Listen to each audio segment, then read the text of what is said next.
Welcome to the Escape News Podcast. I'm your host, Chad. And I'm your co-host, Ryan. And today we have two interesting things to show or talk about on the show. And I was going to start off with Deepwater Horizon. And if you know anything about this is back in 2010. If you're in my age range, 20s, 30s, you probably heard of this. Especially if you're older, you definitely remember this. This was a huge political event, a mess. Yes. So we know about that. Now, I'm going to go through some of the information, what I found, and what I want to do with this story is just hit some of the highlights. Conspiracy theories. Of course, that was like a rabbit hole of information. And that was a lot of fun looking into. And then where everything is at now and what the story is, if it's concluded. Let's just say it isn't. And what happened. So April 20th, 2010, BP operated in the Gulf of Mexico an oil rig named Deepwater Horizon. It was on Macondo, which is like where the oil well or whatever they call it. It's in the Mississippi Valley, as they call it, on the ocean floor. And the actual like spot that they drilled in is called Macondo, and the rig itself is called Deepwater Horizon. But BP didn't actually own this rig. It was Transocean. And neither BP or Transocean actually did any of the safety checks on the rig. So that was a whole nother side of the story, and we'll get into that, into conspiracies. So what was happening is BP, and there's a lot of information here about BP having kind of a bad track record with safety because they had just had an explosion in Texas. I think I don't remember how much prior to that was, but they had an oil refinery explosion. And they had just come into the American scene by pairing with Amoco. Do you know what this gas station is? Amoco, I think it was. Yeah. Amoco, that's the name. And so they just paired and made all these deals to get into the American market. So they just became like this massive global superpower in the way of energy and fuel and stuff. And so it was kind of new for them over the past few years, just becoming in the 2000s, becoming a big company, and especially in the American markets. So that's kind of some of the story to this point. What was actually happening? This is interesting. So what was happening on the oil rig on the morning of April 20th? They had a bunch of executives and other people on the oil rig, from what I've read, and they were celebrating that having 7 years without an issue on the oil rig, having no safety issues. I know this is perfect. Like, it's like that Titanic moment. Yeah, exactly. It's like, just like the Titanic. God can't even sink the ship, and then it sinks. Like, it's just one of those moments. So at 8:45 in the morning, they already noticed some issues. And so you can watch all these videos of these simulations. They do a bunch of tests where they test pressure, and they're pushing like sediment down into one of the drilling holes. And they were testing a bunch of things to make sure everything went well with whatever procedures they were doing as far as like extracting oil from the ground. And they noticed there were issues at this point at 8:45 in the morning. And this was just prior to like the people showing up. And what happened as far as like the failure, it was a compounding effect of like 8 different things. And oil rigs, drilling for oil anywhere is just a complicated process. And I guess like drilling for oil in the ocean is especially, it's like outer space as far as how dangerous and how complicated it is scientifically to do this. Yeah. And there's also a ton of unknowns. Like you would think that we would have a lot of this figured out by now, but there's a ton of unknowns with that. I was just reading the other day, it's a slight little rabbit hole here, but I mean, when they went to space, initially they had a problem with what they found to be called space welding. So in a vacuum, and if you have two metals that are the same, and in a vacuum, and there's no oxidation layer on the metals, they'll just fuse at like what amounts to room temperature. Like they just welded together, and so they actually had welded like the space shuttle, like the I guess the port or the opening, they had like welded shut just because they didn't know that this was a thing. But anyways, so you would think with this deep water drilling, it's a whole different world. You know, like we're drilling for oil on the surface, we're drilling underwater, and the depths that they made it to, I think at this time, part of what they were celebrating was they had broken a record of how deep of a well that they had tapped. So, I mean, they're in a completely different world. There's a lot of unknowns, and so stuff like this was bound to happen. So, Yeah. Oh, Sorry. definitely. Go ahead and continue. Oh, no, yeah. Yeah. So interesting, like stuff bound to happen. Oh, yeah. With this kind of technology, small things can create huge consequences. They just had an oil rig tip over. I can't remember. It was, again, I should have looked this up. I did look it up, but I just don't remember the date. It was like a year prior to this. An oil rig tipped over because one pump, like a small component that's several inches, it was a flow control in the pipe that helped the rig stabilize on the ocean waves. They installed it backwards, upside down, basically, and so let water go the other way, and the whole rig tipped over. Yeah, so it's crazy. You're talking about finesse with technology, and just like what you were saying about the space welding, one issue that they kept talking about is effective compression, and then also bladder. Their bladder pressure or something like that. They're talking about theoretical stuff that they don't even know. And in this case, they got it wrong. They thought things worked one way, but it really didn't. So you have all these executives on there. There's problems, and basically several people along the checklist line said, "Oh, well, it's this bladder effect or whatever, and it's not that big of a deal." And they passed on all the inspections and stuff. And at 9:45 p.m. that night, you have an explosion. So what happened is, this is basically what happened. When you have a problem with the oil rig, you have all these blind shear ram blades that come in and like close off the pipe, and you have all these other things. Oops, I just bumped my neck. And you actually have like two pods, a blue pod and a yellow pod, that are under the ocean right next to the pipe, and they have backup batteries on them, two separate ones that run the computers and the motors for closing off this. And what happened was, when the initial problem, you had all this pressure, and you had this mud shoot up on deck, and you had gas and oil, and the power shuts off on the rig, and it tells these two units to, hey, close off the pipe, something's gone wrong. And this is interesting. So this is where you lead into conspiracies. There were so many problems with this. The two units, one of them was wired incorrectly. One of the magnets was wired backwards. Oh, no. But the battery also had failed. So if that... I think the two pods had basically similar issues, from what I remember, batteries and magnets being wired incorrectly. So one of them like didn't even go off. It just opened the pipe straight up. And the other one went off, but it didn't work in the right way. But it didn't matter, because what happened was the pipe itself wasn't straight. They were talking about this. They had effective compression. There was partial closure. So when these blind ram blades came and closed off the pipe, they didn't close off the pipe. It was kinked and everything. So this pipe was all messed up, and there was still pressure coming through it. And so that was one issue, like these two yellow and blue pods failing. You have the pipe being kinked, and so you already have problems there. Anyways, what happened was 9:45 explosion. 11 people died instantly.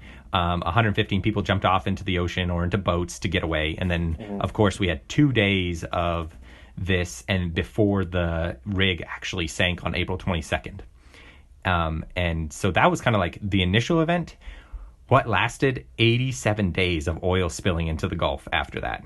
Yeah. It took them 87 days to, So it was a really long time, because it's a complicated issue. And you have, they were doing dispersants, or basically what they did is they have this stuff called Corexit, and they spray it. They flew tons of, besides what was going on the beaches, people trying to like clean up the oil mess and everything, and animals dying. You saw all those pelicans swimming around in oil. You have Corexit being dumped on the waves on top of the ocean to stop the oil. But what this Corexit does, it actually just bonds with the oil and pushes it to the bottom of the ocean. That was all it was supposed to do. Yeah.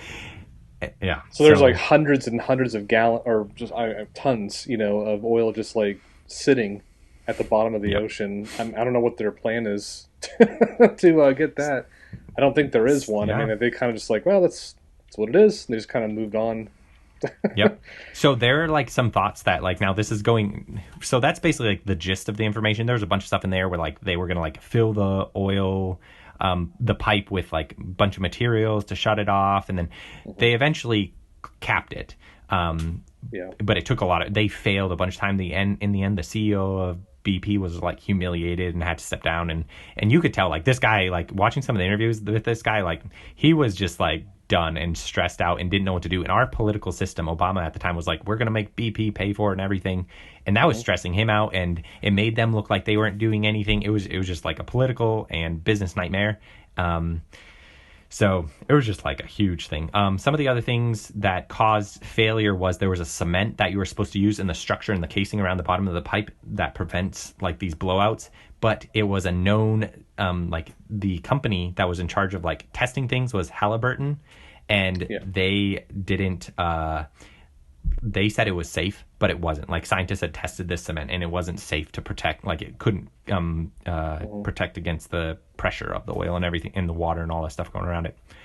Going back to Corexit, that's actually like a pretty toxic material. And I looked up how much they sprayed. They sprayed 750,000 gallons a month of Corexit. And that cost about $440,000 from what I was reading. I don't know exactly how much they were paying at that time, but I looked up buying this stuff. It would be about almost $500,000 a month in spraying this material. And why that matters is because when you get into conspiracy theories, so Transocean owned the oil rig, BP rented it, and then you have some interesting things happen. Like in the morning before the explosion, you have a put out or like this. I don't really understand stocks a ton, but they had this insurance option on stocks on the morning of the explosion, basically saying like, hey, something might go wrong. So maybe somebody knew about it. I don't really want to go down like into believing the conspiracy theories because there's a lot of information on both sides of it. So if you ever saw the movie Casino Royale, the James Bond movie, one of the plot lines in the beginning was something exactly like that, where the main villain, Le Chiffre, had actually, he put that kind of stock option on, where he was betting against an airline stock going up right before they were to unveil this new model thing. And so he set up this whole thing to destroy the new airliner model and then by doing that, it would cause the stock to tank, and then he would, cash out on the option and then make a ton of money by betting against, and so this is kind of the same thing. I mean, it sounds like a conspiracy theory, but I mean, there was a plot line in an actual movie. Maybe they borrowed from that too, but I mean, stuff like this, does happen. I mean, you have to worry about that when so much money is involved.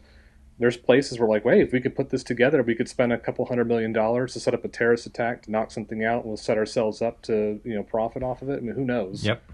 I mean, that's what some people were saying. Because you have, and they're saying that, so some names that got involved when you're looking up this information is Alex Jones and Jesse Ventura. And I don't know much about Jesse Ventura, but like Alex Jones, that's InfoWars, and you're getting into like some shady stuff when you see his name show up. So they were saying that Halliburton is the cleanup company. They were going to make money by causing the disaster because they're the cleanup company, and that our government was working with them because you have Dick Cheney involved at some point. He was for less regulations, and he was the former CEO of Halliburton who did the regulations on these rigs. So there's a lot of parts and pieces, and it's funny that like when you get into these big companies that provide things like politics and oil are so intertwined, and these key players who make rules also like work in the oil stuff. I'm not like a person who's going to adhere to conspiracy theories, because when you start like going towards the end, so this is crazy. They also like believe that Obama is a CIA insurgent, like an agent who was part of helping this all. And this is insane. They believe that Halliburton, BP, and Transocean and our government were working together to get the oil company to make more money by dumping this oil. They make money off the cleanup. And also because if you have enough oil in that area, you'd kill off life, and you'd also change the ocean currents and deter the North American Gulf Stream that goes through the Gulf, picks up warm water and brings it up to the North Atlantic. This, by slowing that process, you would cause a small ice age. Thus, make money selling oil for heating in areas when it gets cold again. That's crazy. Which was like a possibility, which is crazy. It was a possibility. Obviously, it didn't happen. We know that didn't happen. And then also you have the other side of the story that there is this plan. There are all these, Jesse Ventura and like these other people like have all these documents that say that they wanted to completely depopulate New Orleans and most of Louisiana and make it a petroleum hotspot that's just for industrial, like move out all the citizens and make it just a place for the petroleum companies to work from in the Gulf Coast.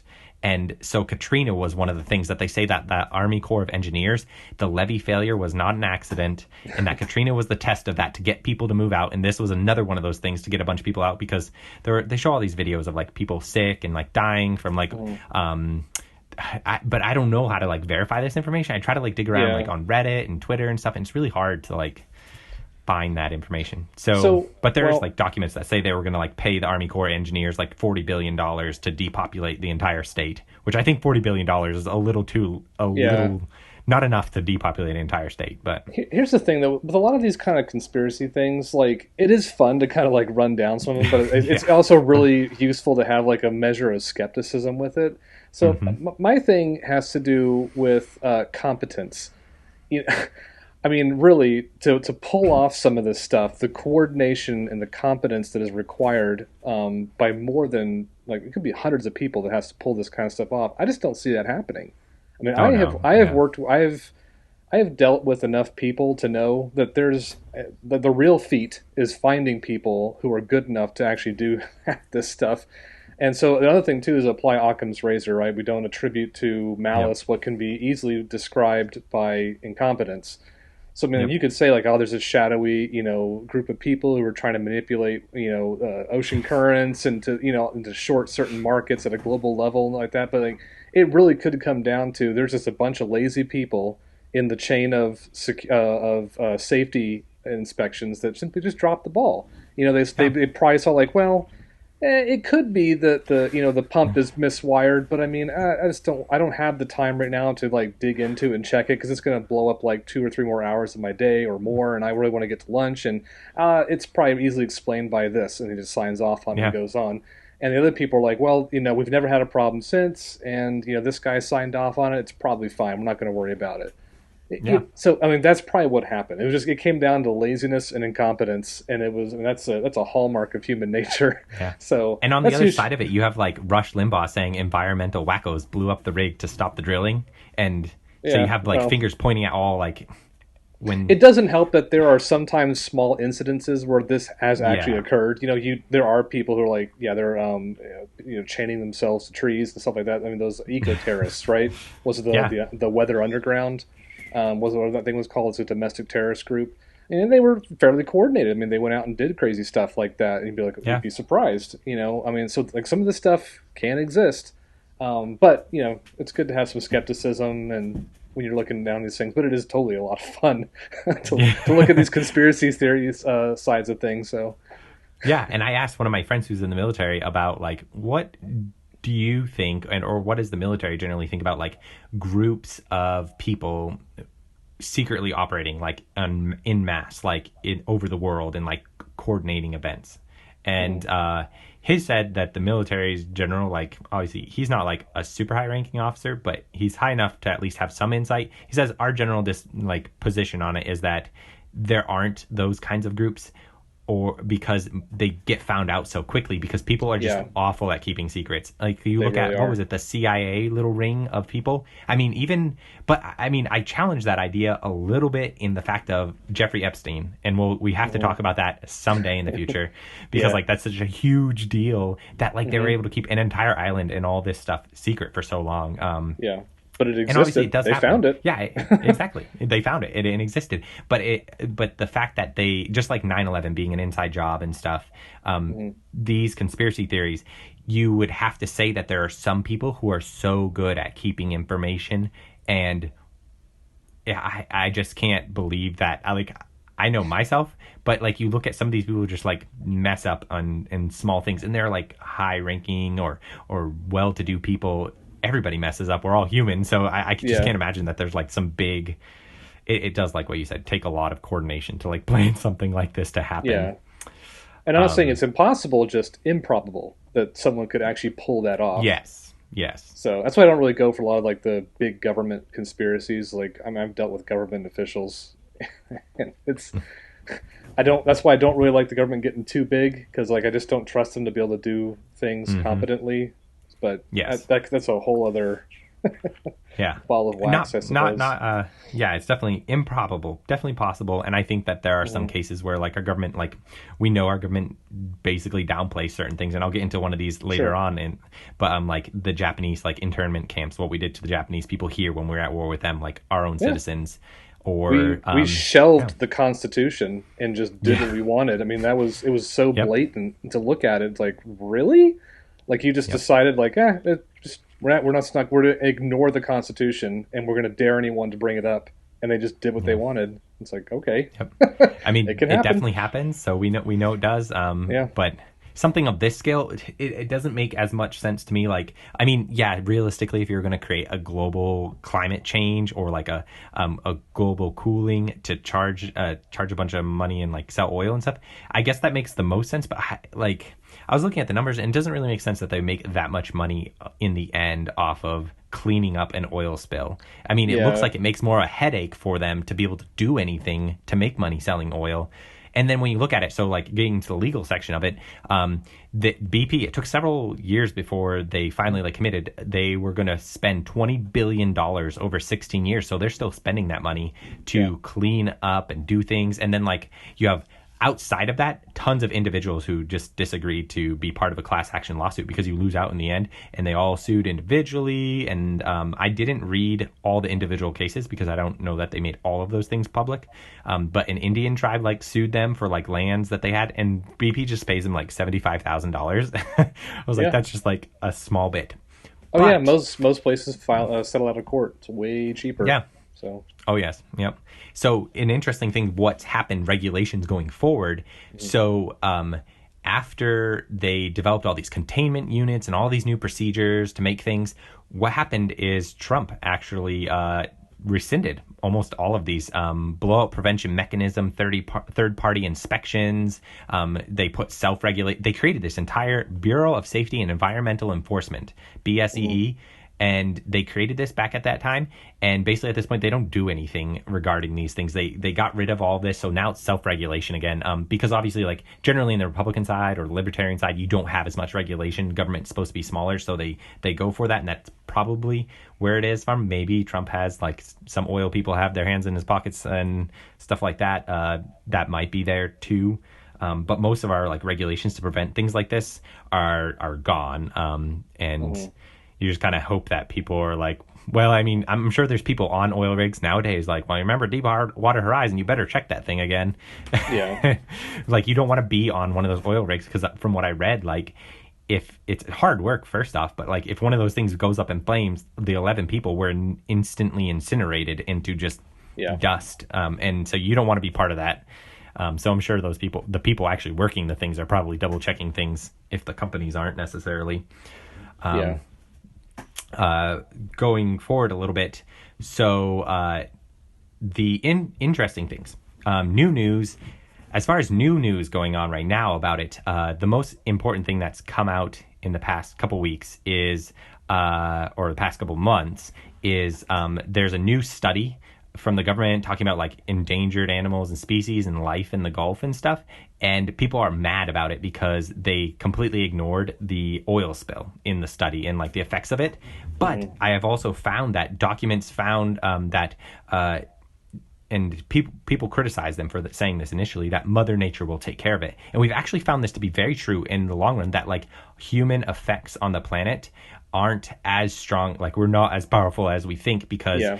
the earth in general like picks up, cleans up our waste and takes care of it. Like we can harm things long term in a lot of ways, I think, but in this case they found that a lot of the marshes and stuff like that recovered, and they transplanted some plants back in there, and life recovered. But there are ongoing effects, Yeah. and one of them is so Pensacola Beach, Florida, a Mhm. month ago, Hurricane Sally, oil washed up like all over the beaches, Mhm. and this led to an interesting story about a couple companies. One of them called LLOG Exploration. after the Deepwater Horizon event, went through and just started picking up assets, as they call them, different pieces and wells that areas you can drill and stuff in the Gulf Coast. They just started buying tons of them. I haven't found any information about exactly why they're doing this, but I figure it's on the cheap because all the companies want to get out of here because it's dangerous or whatever. But another thing about this oil that showed up in Pensacola is they don't know if it's from Deepwater Horizon. Yeah. And that's because there's another oil spill that has been taking place since 2004, and it's still spilling oil. And at this point, it is spilled more oil than Deepwater Horizon. Deepwater Horizon did about 146 million gallons of oil into the ocean, is what we estimate. And Taylor Oil, so basically there's this company called Taylor Energy, and they had an oil rig, and something happened, and it's been spilling oil. And it's complicated. The U.S. Coast Guard wanted to actually put a metal dome over the oil spill to prevent it, and Taylor said they would sue them if they would do it. And there's no lawsuits going back and forth between the government and this company or any of the other companies involved because they want to keep it hush hush. But this thing is actively leaking oil from 2004 to now, and at this point, I think based on the numbers I was seeing for the end of 2019, as far as millions of gallons of oil they've linked into the ocean, I think at this point it will have passed Deepwater Horizon as far as how much oil it's leaked into the ocean. So that's an ongoing issue So another problem, I mean, is you have stuff like that, but now I forgot what it was. This was around the same time the Deepwater Horizon thing, because some people were saying we should stop all oil drilling, or I don't know, something like that. And so then some people pointed out something where China will basically send their drill units out into international waters, and they'll drill at an angle. Down into these same reservoirs. And I mean, they don't care. I mean, they'll tap these things from international waters, and you can't say anything about it. And when they're done, they just let it leak out, or what do they? If something happens, they're like, oh well, we'll just move on, and it's America's problem now. Yeah, so some people are saying that's the reason why that we should be drilling, is because at least American drilling companies are under some kind of regulation, whereas China has zero regulation, or if they did, they don't care about if some the Chinese arm of whatever is out there drilling sideways into our stuff. So I mean, the whole thing gets really complicated. But I mean, you got other companies that are domestic that are just doing this kind of stuff and trying to keep it hush hush. Then you got foreign powers who are doing the exact same thing. And I don't know. It's quite a mess that we have found ourselves into. And I did not know about this other leak that's now looks like it's getting close to surpassing the Deepwater Horizon leak. So that's fantastic. I'm gonna have to check up on the number, but it is amazing that I didn't know about this, and going around online, there's information about it, but there's not a lot of people talking about it. And I think it's just one of those things in the background that there's probably a lot of this stuff happening, and you just can't really care about something like that long term because of how complicated of an issue it is with government, businesses, and how to fix anytime you want to cap one of these things, it's a very complicated process because you're talking about so far below the water where it's so dangerous and you have to use robots. And whether or not they want to cap it is a whole nother question, which is really weird. But I don't know. Yeah, but it is interesting that so in this whole thing, that's where the story is at far as at this point.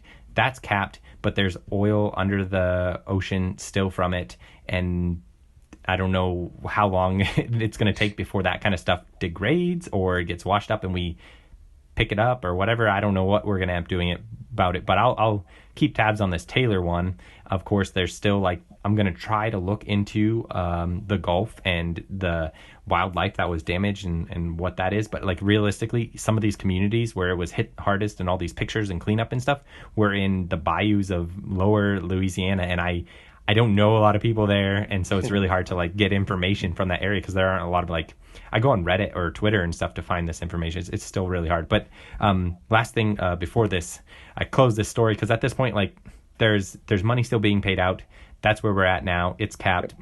But it's interesting to see that politics and oil have always been intertwined. And it's a tense and dangerous issue because and you see this with other fuel sources because fuel and what powers us, it's power, it's energy, and that also leads to physical power and dominance over, like, as far as a nation perspective. So since the early 1900s, when they first started, or I think it was like the late 1800s, early 1900s, when politicians in Britain were dealing with Iraq and like taking oil from them and in Asia and stuff like that. That was the moment where like people realized like, hey, this is the new energy source, and it became a terrible like fight. And obviously we're moving into a new kind of era with technology and energy as people want to push more into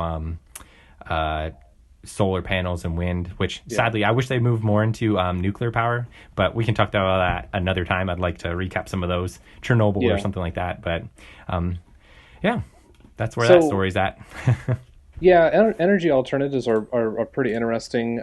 I know China's been investing heavily in solar in the past just couple of years. At the same time, I found it interesting that the Saudi fortune or whatever is pretty much, at least it has been for many decades, anchored on oil. And I think as of a year or two ago, they started the process of divesting a lot of their oil holdings into alternatives. So I think, I don't want to say the writing's on the wall, but some key players are starting to look elsewhere. They know oil has it has an ending at some point, and they want to make sure they're already on the ground floor of the alternatives. So, and that would go a long way, disincentivizing, our dependence on oil and looking to more cleaner or better alternatives. I think will go a long way, because then less drilling, because there's less demand, so there's more supply, that kind of thing. It all just kind of flows. So, but we'll see. It's an interesting time. It is. Yep, it will. So, speaking of interesting times, the Mideast, as you know, has been in turmoil for I don't even know how long. I mean, the powder keg. Oh yeah, and nothing ever seems to get resolved, because all the countries there just hate each other, or specifically they hate Israel. So that's why it was kind of really surprising when it seemed like out of nowhere, all of a sudden we had what are called the Abraham Accords, which the Trump administration had brokered, some kind of sit down between Israel and the UAE, the United Arab Emirates, and it's kind of it's a little nebulous as to what exactly the Abraham Accords are. I mean, a lot of it just kind of sounds like we're going to stop hating each other as much, and we're going to kind of like softening relations basically. But it was interesting. Some of the effects of it were that the UAE actually opened up airspace, because it used to be they didn't allow planes coming to or from Israel to pass through Arab airspace.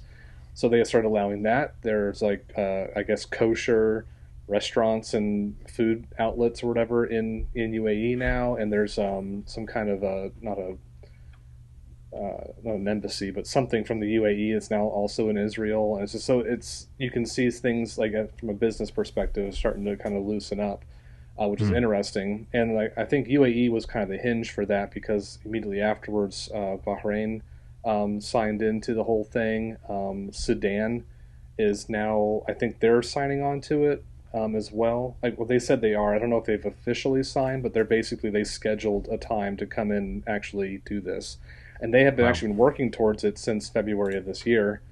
There's a lot of stuff going on with Sudan, though, because they're on the state-sponsored terror list, and they've got a bunch of debt to the U.S. and stuff like that. So they're negotiating some of that. But from what I understand, they've already agreed to pay $335 million to victims of terror in America. So that assuming that part of it they said they don't want to take any responsibility. So they said that we did nothing wrong, but we're also going to pay all this money for the things that we allegedly did.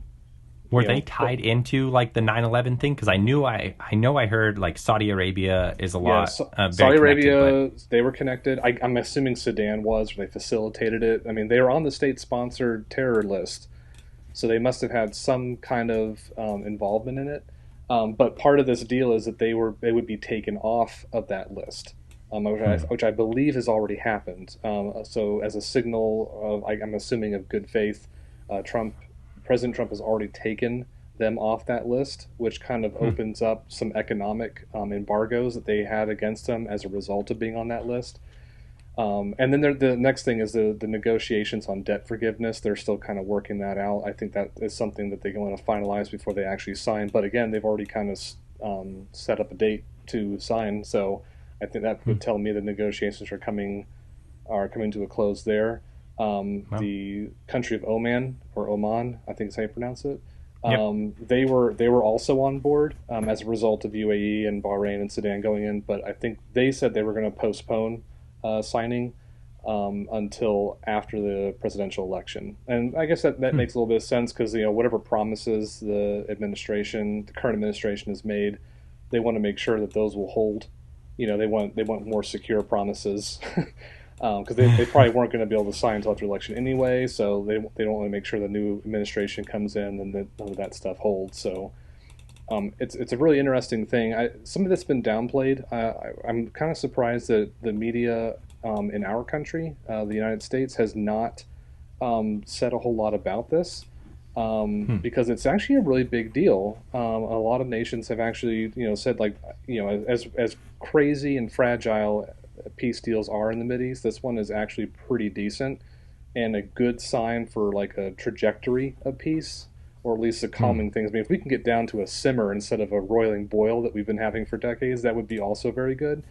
So a lot of it's like a softening of different, economics and business deals and that kind of thing. So I think it could serve, but we'll see. I mean, the Middle East is kind of crazy. I mean, there are factions that simply don't recognize certain governments. That they like if their president or leader were to go one direction, they might say, "I forget it.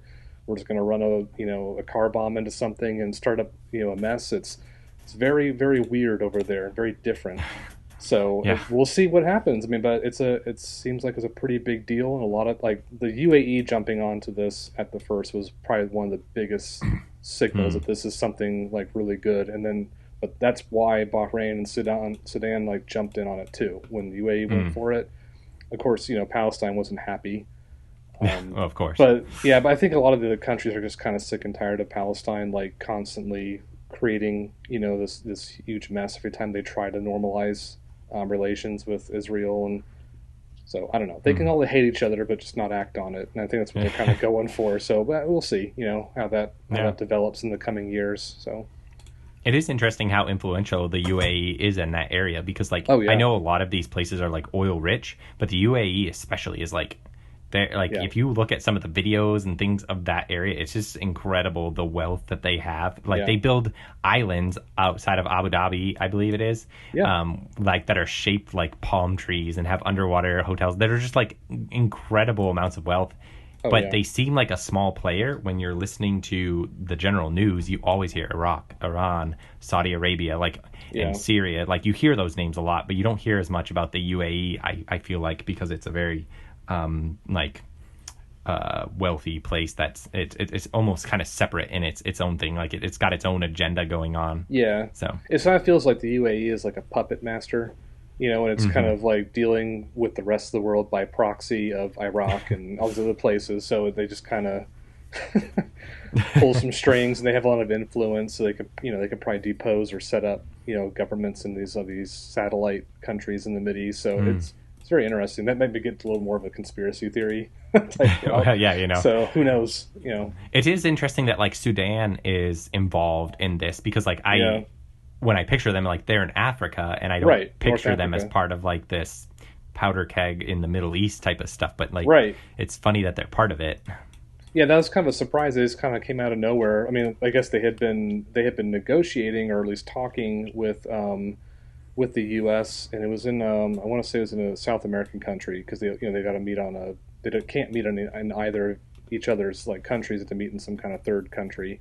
So they've been in negotiations since February, and then all of a sudden they just kind of came forward with it all. So I guess UAE was kind of signaling. If UAE was signaling that they were going to go ahead with the Abraham Accords, to places like Sudan, they've probably signaled to a lot of other countries. So I think it's not a surprise to a lot of Mideast governments, but it's more of a surprise to the rest of the world.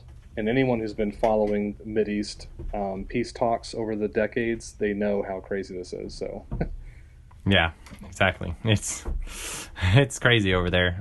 Yeah. And it's interesting, like what you're saying about like Trump and finally be able to negotiate some stuff. That obviously, like if you come from a Christian's perspective, you're like, oh, wait a minute, that sounds like somebody in the Bible that's supposed to negotiate peace in the Middle East when nobody else can. Yeah, you're like, oh no, is this a good thing or a bad thing? You know, I know, you almost want it to blow up. That way, it's not true. I don't know. Yeah, exactly. It's like, well, but in the end, like you're not really gonna know who that person is when it comes down to it. But yeah, that's right. Yeah, you want peace there, but like if you're the one doing it, then that means you're not a good person in some ways. Exactly. But yeah, well, that's interesting stuff going on over there. Yeah, I was surprised that it just didn't get a whole lot of attention. So it seems like, and I thought like, well, maybe it's not that big of a deal, but it's a much bigger deal to a lot of people that it matters to over there. And it's like, well, they've never really signaled that much concern and like optimism, really, in all the past. And we've made big deals about other things like the Camp David Accords and things like that. We made bigger deals about that in our media, and whereas people in the Middle East were like, well, yeah, it was okay, but now they're actually like seriously into this. So I don't know. It just seems kind of weird that we're not hearing. Well, it might be because they're like actually is doing something, and so they don't either like don't want to talk about it here because it's a good thing, or like I think what it really comes down to is America is becoming more focused on what's going on here, and we don't really care about like if you ask somebody where Sudan is or like Saudi Arabia and you just showed them a blank picture of the world, like you've seen those videos where people where's the United States and they don't know. I don't say that's like the general populace doesn't know where the US is on a world map, but a lot of these places where things happen,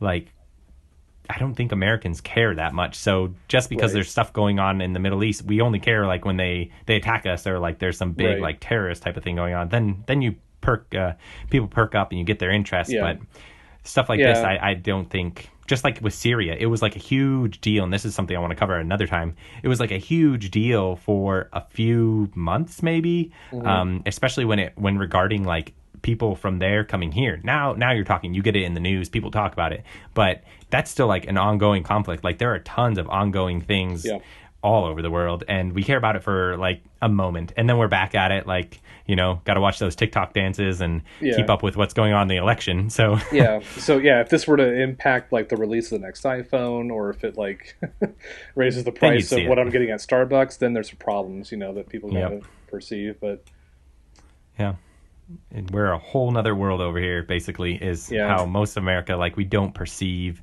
threats from other places very much, and we don't. What goes on somewhere else, it's like, oh, well, I can't go there for vacation now or something like that. Exactly. That could be annoying. Like, American mindset on most things. The world doesn't really matter as long as they keep feeding us our stuff. And I think, especially looking at the news, a lot of it's been like very, anti-Trump. So, and that plays well. I mean, it gets a lot of clicks, gets a lot of eyeballs watching your stuff. It's popular to be against Trump. So, if the media is like, well, we can't run story about Mideast peace talks going well because then that legitimizes Trump, and that just doesn't sell well. It's not that they necessarily don't care. It's just like, well, we're in the business to make money, and that's just not a story that's going to get people interested in anything. So let's find something else that they're going to want to click and read. That's what get those advertising dollars. So it's money is a big incentive for this kind of stuff, and that might be why. I mean, I'm not really dialed into these board meetings and they figure this out. Yeah, it might be. Who knows? It is interesting because like there are things like when being on YouTube and stuff like that, you do notice like where money does dictate a lot of stuff, what trends and where things go and people's attention and stuff like that. It really does a lot of it comes down to money. Oh yeah. A lot of our world runs on it still. Obviously, the world runs on it, but it still dictates a lot of the attention of the American people, and I think other people in the world probably still are running into this issue. So, yeah, cool. Well, I think that's all I had to say. Yep, got anything else, or are you all right? Cool. Well, thank you, anybody who was listening to us for our first episode. We thank you very much for joining us, and of course, if you have any things that you would like to share or suggest that we talk about or look into, just go to, I don't think you can leave a comment on podcasts, but you can give us a 5-star review. That'd be helpful. But on YouTube, you can like and subscribe, hit the bell notification to get notifications about this, or leave a comment about some things. And we'd definitely like to talk about that, what our viewers and listeners are interested in. Of course, we have a whole queue of things I'm sure we're going to go through. There's plenty of things to look into out there and to talk about. So, well, I guess we'll see you guys next time. Yeah, see you later.